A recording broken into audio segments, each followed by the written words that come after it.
ऊर्जा, संरक्षण आणि पायाभूत सुविधा या तीन क्षेत्रांमध्ये सरकार भरपूर प्रमाणात गुंतवणूक करते आणि यांना ही सगळी सरकारची प्राधान्य क्षेत्र राहिली आहेत. आणि त्याचाच आता या अर्थसंकल्पात सुद्धा संरक्षण खात्याला भरपूर हे दिलं गेलंय.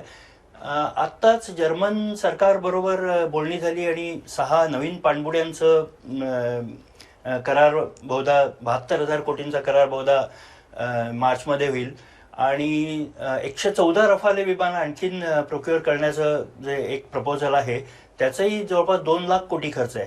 तर हा बजेटच्या आधीच 2,72,000 कोटींचा खर्च सरकारने जाहीर केलेला आहे ऑलरेडी. आणि त्याच्यानंतर मग ही जी या ज्या प्रोव्हिजन्स आहेत त्या झाल्या आहेत. पण संरक्षण क्षेत्रात तुम्ही बघितलं तर मागच्या वर्षी 2 लाख कोटींचा भांडवली खर्च होता. बाकी जो खर्च आहे तो सगळा कार्यचालन खर्च आहे किंवा महसुली खर्च आहे. तर म्हणजे एवढी मोठी सेना चालवायला आणि या सगळ्या गोष्टींना हा जो खर्च लागतो तो खर्च आहे.